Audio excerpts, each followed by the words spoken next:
...75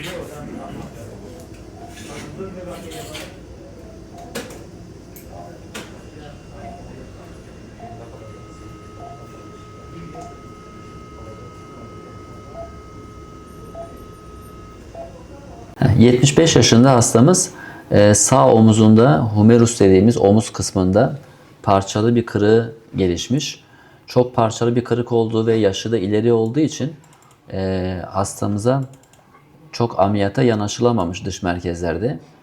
Burada da görüldüğü gibi omuz bölgesinde parçalı kırık ve deformite dediğimiz şekil bozukluğu oluşmuş. Hastamızın çekilen filmleri sonrası ameliyat kararı aldık. Ters omuz protezi denilen bir omuz protezi koyduk. Bu ameliyat nadir yapılan bir ameliyat. Daha önce yaptığımız ama teknik olarak biraz eğitim gerektiren bir ameliyat. Protez olması nedeniyle biraz zor bir ameliyat. Burada da yeni bir eklem yaptık omuz bölgesine. Tekrardan bu ameliyat sırasında da bağlantılar da yaptık. Ameliyatımızı bu şekilde gerçekleştirdik. Eskisi hali, yeni hali.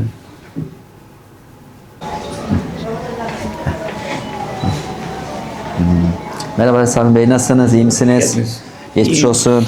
Çok teşekkür ederim. Sayenizde çok iyiyim. İyi, çok şükür. Ameliyatımız güzel geçti, başarılı geçti. Filmimiz de güzel. Yani 2 ay boşuna beklemişiz. Değil mi? Biraz geç olsun, güzel olsun diyelim. Allah'a şükür. Ameliyat güzel oldu. Fizik tedaviyle bir süreçten inşallah 3-4 haftaya kadar epey %80-90 inşallah toparlar. Tedavileri birkaç gün devam edelim. Ağrılar azalsın. Biraz daha hafif hareketlere başladı inşallah. Birkaç güne inşallah taburcu da ederiz sizi. 1,5 saat, He. 4 saat kalınca bayağı korktum. Uyanması da uzun sürdü. Böyle hareketler hafif yapacağız. Bunları da yapacağız.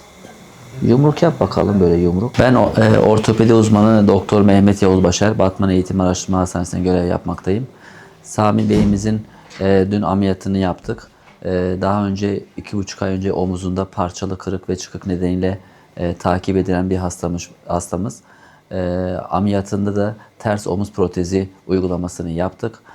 Ameliyatımız başarılı geçti. Fizik tedavi süreciyle tekrardan inşallah 3-4 hafta sonra sağlığına inşallah kavuşacak. Hastamızın ameliyatında ters omuz protezi denen nadir yapılan bir ameliyat yaptık. Omuz paramparça olduğu için, parçalı kırık olduğu için onu tutabilecek vidalar ve implantlar olmadığı için hem yeni bir teknik olan hem de hasta için daha konforlu olan, eklem hareketi açıklığını artıran ve eski sağlığına daha çabuk kavuşturan bir ameliyat yöntemini tercih ettik. Dediğim gibi nadir uygulanan bir ters omuz protezinin ameliyatını yaptık. Çok şükür başarılı geçti. Yaklaşık 2 ay önce bir kaza sonucu omuzum kırıldı. Tesadüfen Yavuz Hoca ile tanıştık. Sağ olsun bir takım önerilerde bulundu. Ameliyatı gerçekleştirdik. 2-3 hastalığım vardı. Onlar biraz endişe vericiydi. Ama şükür hiçbir problem çıkmadı yani. Buradan ailem adına ve kendi adıma da çok teşekkür ederim. Hem hastane yönetimine hem Yavuz Bey'e çok teşekkür ediyorum.